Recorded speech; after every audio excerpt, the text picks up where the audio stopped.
for your listening enjoyment, Edmund O'Brien as... Johnny Dollar. Frank Gaber at Monarch Life, Johnny. You free for about a week? What's the deal? The name is James, Mrs. Martin James. She disappeared May 25th. Her husband's a wealthy contractor in the Denver area. What's the policy price? $200,000. She better not be dead. According to the police, there's very little possibility that she's anything else.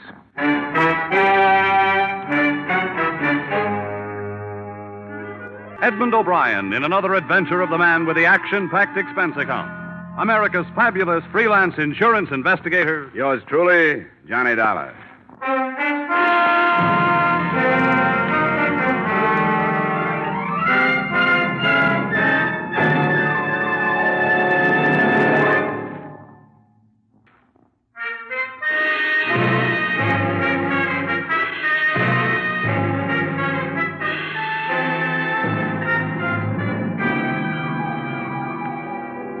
Expense account submitted by Special Investigator Johnny Dollar to the Monarch Life Insurance Company, Home Office, Hartford, Connecticut. Attention, Mr. Frank Gaber. The following is an accounting of my expenditures during investigation of the Barbara James matter. Expense account item 1, $73.87, transportation to Denver, Colorado. Expense account item 2, $2.30, taxi fare from airport to police headquarters, where I spent a few minutes getting myself up to date. Detective Lieutenant Harrison locked his hands in back of his head, leaned back in a swivel chair, and filled me in on the meager facts. And a swimming pool. He must have loved her. Well, he could afford it. And tennis courts, anything to hang on to her. See, Dollar, he's one of these silly old fools dreaming of a sparkling youth. What about his wife? She was 28. I got a picture of her here. Now, would somebody like this be interested in a 50-year-old baldy with a paunch? For money? She was originally. When she got all the money she wanted, she started cavorting. It's my guess that's what happened. What am I saying, my guess? That's what did happen. Up till the time she disappeared, anyhow. Married long? 3 years. No children. Her first husband was under contract to one of the movie studios. He lost his contract, went to New York to starve a while, found he had no wife when he got back to Hollywood. Don't tell me. James met his wife in Reno. Reno it was. He had just let go of something his own age. Wanted a little romance before he died. 6 weeks ago, he called up the department and said she was missing. In the last 6 weeks, he's aged 10 years. Looks like a very unhealthy 60 now. Nothing from the travel bureaus, out-of-town hotels? Nothing from railroad stations, bus depots, airports, auto rental services, other police stations in the U.S. and Canada, et cetera, et cetera, et cetera. So? After 6 weeks, murder.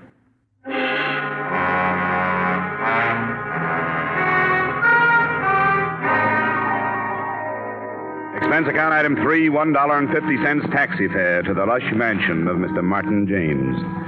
On the way over, partly for pleasure, partly for business, I studied the glamour photo of the missing girl. She was standing beside a swimming pool in a bathing suit, smiling at whoever was taking the picture. She was quite a girl. The James place was a colonial-style museum piece up on a hill overlooking the city. A pretty young thing in a nurse's uniform met me at the door, took my name, and disappeared behind 2 high oak doors. In a moment, she was back. She ushered me into Mr. Martin James. Mr. James looked very old. His legs were wrapped in a patch quilt. One hand clutched the collar of his bathrobe about his throat. The other hand held a glass of milk. How do you do? Sit down, won't you? Oh, thank you, Martha. That'll be all. I know your suspicions, Mr. Dollar. My answer is no. I'm not at all sure she hasn't run off with a younger man. But all the ticket officers she'd use another name. Very possibly. You see, Mr. Dollar, Barbara married me for my money. I married her for her youth and her beauty. It was a decent enough arrangement until she became dissatisfied. Yes, I suppose I was a fool. Then you think she left you? If I ever allowed myself to really believe that, I wouldn't want to live. I can stand the news that she's ill, oh yes, or even that she's dead, but not that she's left me. And I sit here day after day telling myself that maybe, in a small way, she loved me. And what do you think did happen to her? I don't know, but she would have sent me some notification, postcard, anything. You know, there was a strain of sweetness in there. She found it very difficult to be unkind. Oh, she had a conscience, Mr. Dollar. Tell me, how did you discover she was missing? Well, I came home one night. She said she was going out. We had a quarrel. It was the only time I ever raised my voice to her. She stormed out of the house, didn't even take any of her things.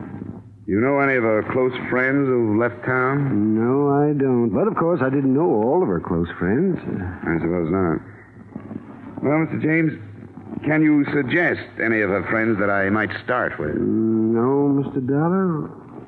Although I suppose Bennett would be as good as any. Who's Bennett? No, he runs the Yellow Bird Cafe, a nightclub downtown. I always had the idea he was number one on the list. The Yellow Bird Cafe.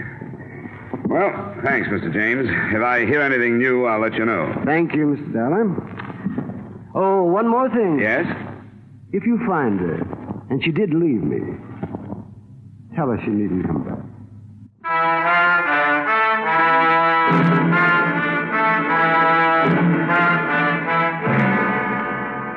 Expense account item 3, 90 cents taxi fare to the Yellow Bird Cafe, a blue-lighted night spot. In a minute or two, I was seated opposite a slick-haired leading man in a dinner jacket.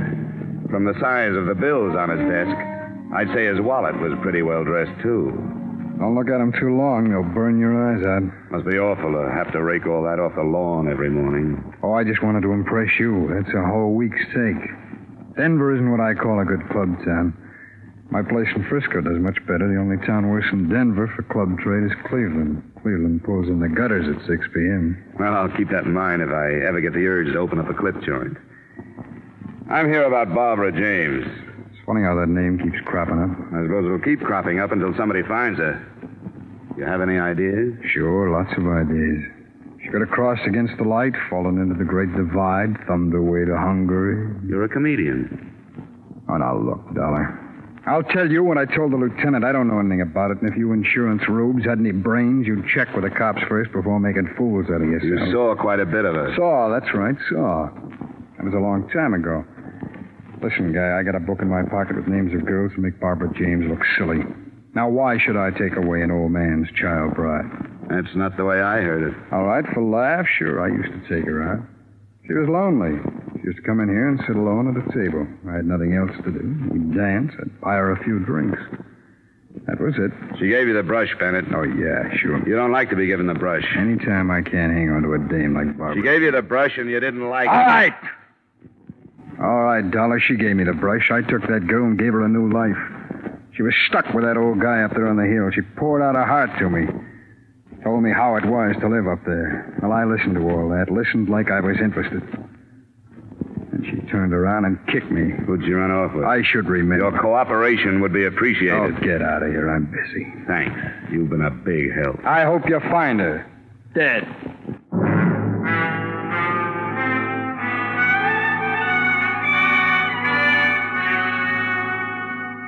Expense account item 4, $3 for 2 drinks, 1 for me, 1 for the young lady I dragged away from the dice table.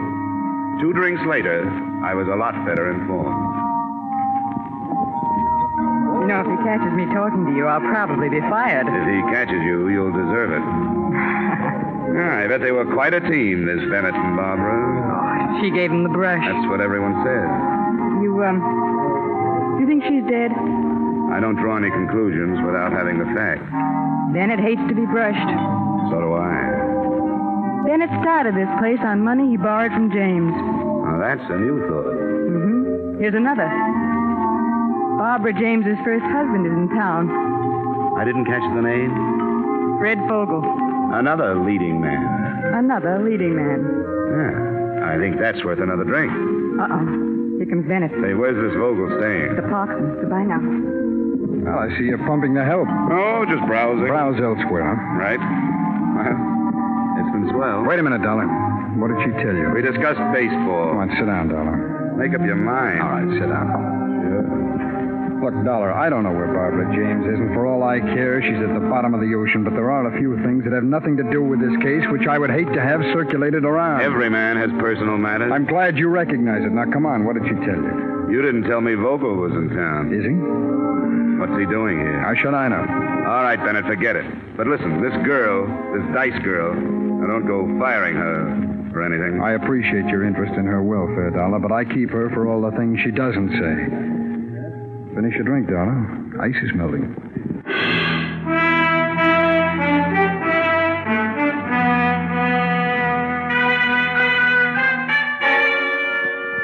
I walked to the Parkson and asked the desk clerk for Mr. Fred Vogel. He was out. I waited an hour. At 3 a.m., he came in, slightly tipsy. He got his key and went upstairs. I followed in the elevator. When I got out on his floor, he tossed me a curious glance, but that was all. When he'd closed his door and I was on his side of it, he was even more puzzled. You got the wrong room. Oh, yes, you have. You got the wrong room. Now, do you mind... Are you Fred Vogel? Yes, how did you know? You were married to Barbara James? That's right. Well, come on, sit down. Let's have a talk. Now, look, I like to talk, but it's 1 o'clock. 3 o'clock. Well, you see, it's even later then. How about tomorrow? No, I like to work at night. I'm with an insurance company. We're trying to locate your ex-wife. I haven't seen her in 3 years. No, 4. No, 3.5 years. And what are you doing in town? Just passing through from New York to Hollywood. I took the northern route. Beautiful. I shunted off this way to see Barbara again. I thought I'd pay my respects to her new husband. Sounds too casual. You know, I'm glad you dropped in. I was out all night sitting in some crummy bar and there was nobody to talk to. Do you like a drink? No, thanks anyhow. Well, you don't mind if I have one? No, go right ahead. Yeah, well, she left me, Mr. Oh, what? Anyhow, when she left me, I was destitute. Shook my confidence in myself. I always knew she was too good for me, but I never knew how much too good for me she was until she left me. Shouldn't have gone to New York. Why did you? Make money. Sure, make money. Why else would anybody be fool enough to go to New York? When I came back, she was gone. She's gone with this guy, this James. Why did you come back, Fred? Had to see her again. 2 months I've been in town. I'm almost broke. First 2 weeks, I didn't have nerve enough to go up to her place, and then she disappeared. Now I can't go until I find out where she is. You've had a rough time. That's right. That's just what I need. I need somebody to sympathize with me. That's what I need. Oh, man, I wish you would have a drink with me. All right, Fred. I'll have a drink.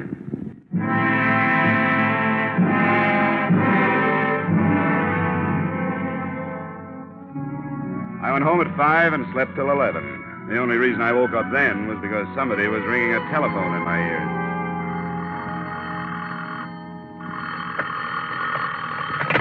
Yeah, hello. You sound like you're in the crest of a hangover. Who's this? Harrison, Who? I'm with the police department. Oh, sure. Yeah, what's up, Harrison? Did you know that Bennett was one of Barbara James' favorite people at one time? Yeah. Well, there's a girl named Dorothy, a Dice girl. Yeah, very nice. Dice, D-I-C-E, Dice girl. Oh, yeah, Dice girl. We found her this morning on the highway. 4 bullets too late.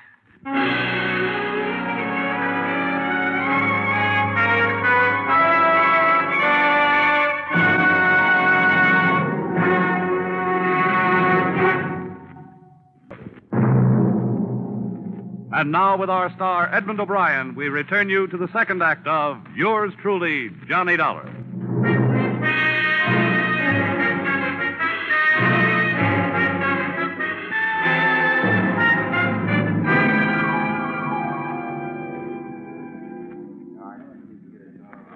Well, this sure doesn't look like the apartment of a 26 girl. And this isn't installment furniture either, Lieutenant. Let's nose around in that closet. Take you over here, huh? What? Get a shot of it. Imported brocade. Yeah. All right. My wife's been pestering me for something like this for 10 years. Now, how would a girl like Dorothy rate all this? For being lovely?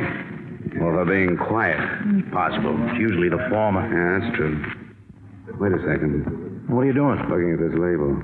Martin Rifling, Denver.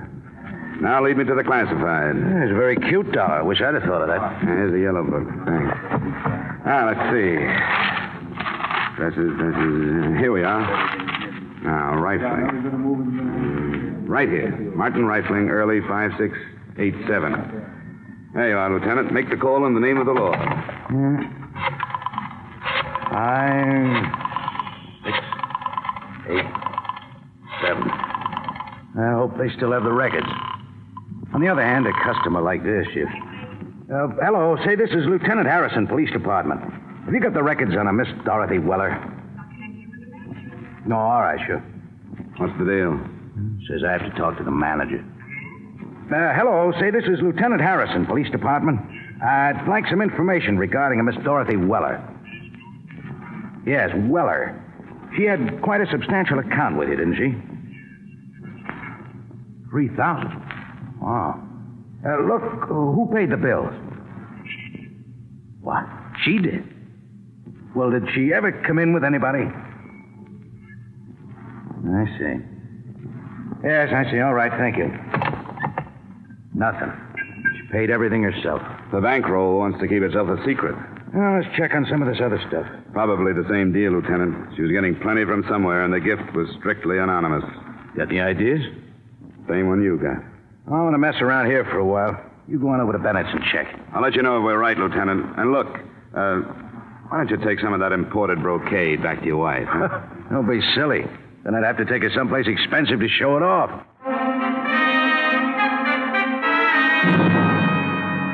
Expense account item 5, $1.30 taxi fare to the Yellowbird Cafe. It was 2 in the afternoon, and the place was quiet as a mausoleum. I went to Bennett's office and tried the door.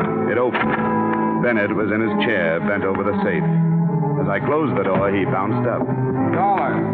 What do you want? A little information. We came across some bills at a dress shop. Yeah? Yeah, $3,000. Guess whose name was on them. I don't even know what you're talking It was about. Dorothy Weller, that's who I'm talking about. $3,000. Well, she must have come into some money. And now she's dead, and you were the rich uncle. I wouldn't spread those kind of rumors, Dollar. You killed her, Bennett. You killed her because she was bleeding you to death. Prove it. I can, by your bank account. She was your favorite charity. Get out of here. How does it tie in with Barbara James, Bennett? Get out, I said. You don't really want me to get out of here. If I did, I'd go right to the police, and you'd be arrested on suspicion of murder. Now, come on. I want tales. All right. All right, Dollar. Barbara James never gave me the brush. And how did Dorothy Weller fit in? I sent her with a message to Barbara the night that we were going away. I sent her up there to tell her where to meet me. The night Barbara was killed? Yeah, that's right. The night she was killed. What happened up there? I don't know. Come on, Bennett. I tell you, I don't know. She wouldn't tell me. You paid her enough. Well, not to give me information, to keep things to herself. If anybody ever found out that Barbara and I were going to run away together... So I spread the tale that she'd given me the brush months before. You could be lying, Bennett. Could be, but I'm not. If you're not, it smells of double blackmail. What do you mean? Come on, you're not that stupid. Obviously, Dorothy was playing both ends against the murder. You were supplying cash to keep your name out of the Barbara James guest book, and somebody else was paying her to keep quiet about what happened that night. Who would that be? James? You hit it right on the head, Bennett.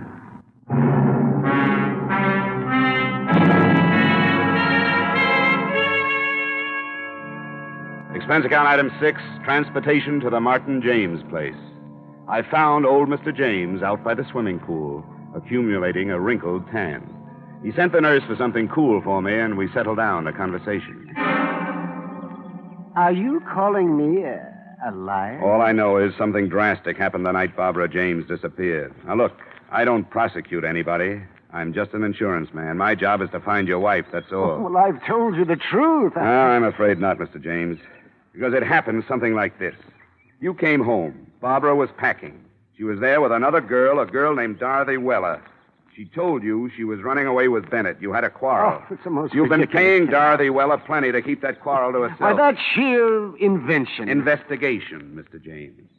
Now, exactly what happened Oh, that night? everything happened exactly as I told it to you. Bennett tells a different story. And it'll have to be Bennett's word against mine. It'll be more than that, Mr. James. Dorothy Weller is dead. Huh? Yes. I see.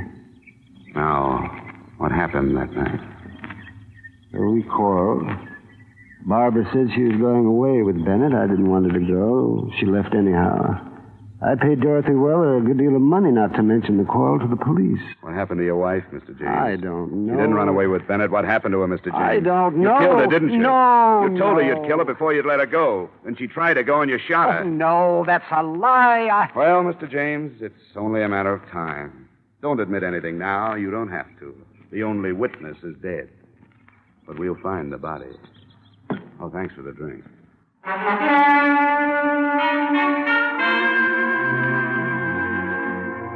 3 weeks passed. Barbara James was still missing. We were stymied, no place to go. We searched every inch of the grounds on the James estate. We found nothing. The garbage disposal, nothing. The incinerator, nothing. Yet neither of us doubted that James had killed his wife. Sometimes he'd follow us around, his hands behind his back, a little smile on his face.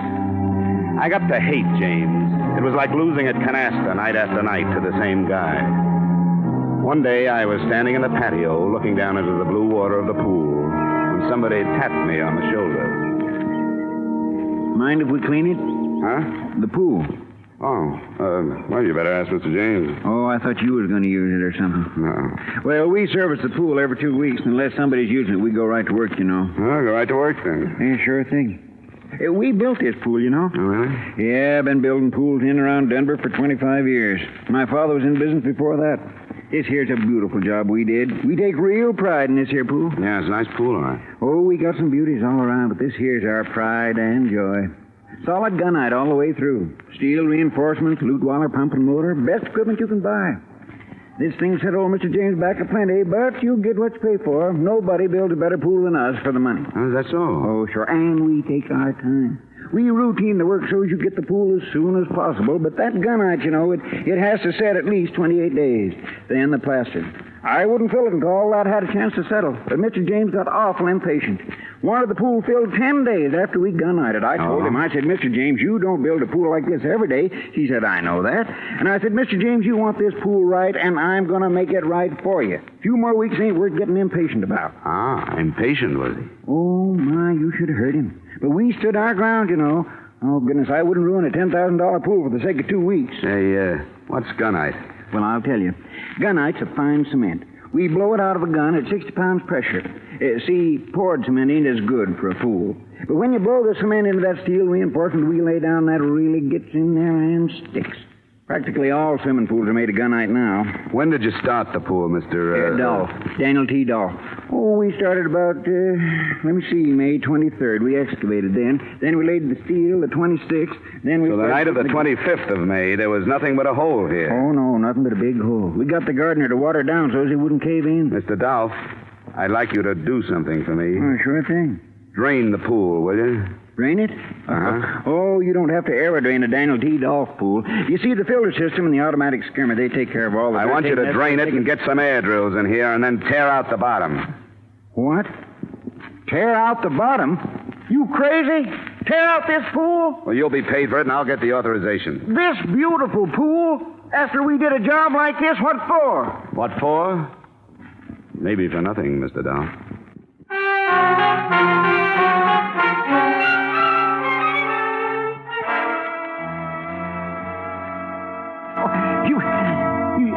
Dig up the pool? That's right, Mr. James. Oh, that's the most outrageous suggestion. I've got a police order. Well, then you and the police department and the company you work for better be prepared to pay the consequences, Mr. Dollar. I'll admit this is a pretty expensive hunch. But it's all right. I work for pretty expensive people.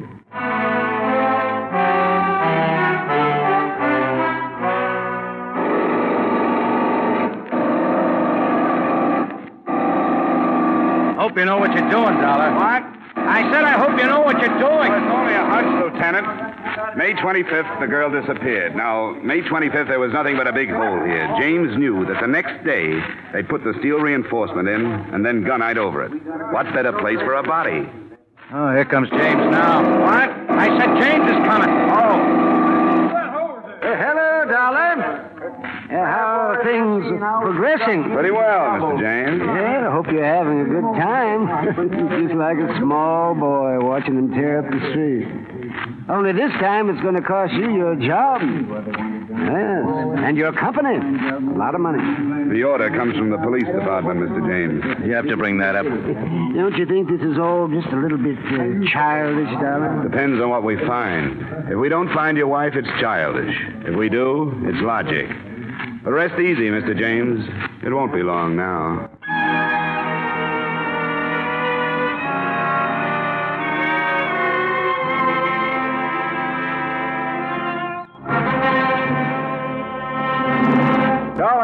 Dolph? I just hit a loose section. Oh, wait a minute. I'm coming down. Come on, Lieutenant. Right behind you. There, right here, Dollar. You see, it shouldn't be this loose. Yeah, give me that shovel.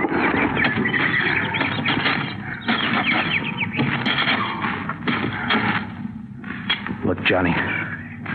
Yeah. Great place for it. What is it, Dollar?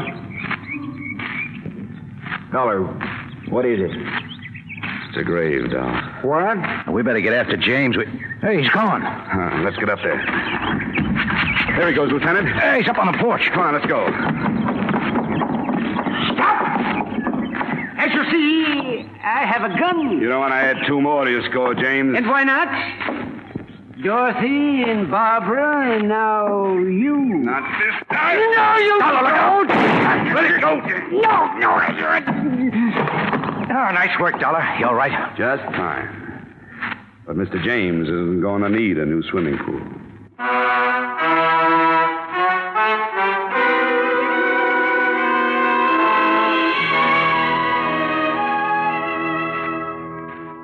So Mr. Martin James had fashioned his wife's tomb, a foot of loam and 1/4-inch steel mesh, 4 inches of cement, and 8.5 feet of water.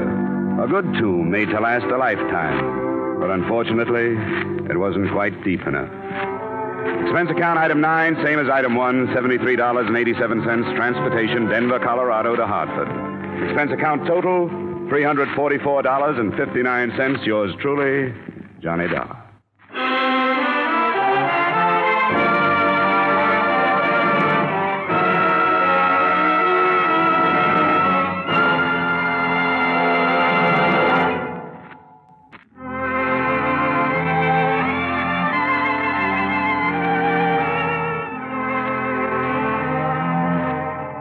Yours truly, Johnny Dollar, stars Edmund O'Brien in the title role and is written by Gil Dowd and David Ellis with music composed and conducted by Leith Stevens.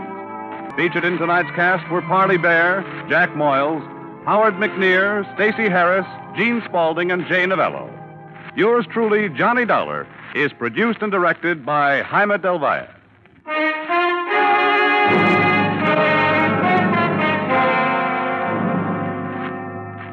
We invite you to join us again next week at this same time when, from Hollywood, Edmund O'Brien returns in another adventure of... Yours truly, Johnny Dollar.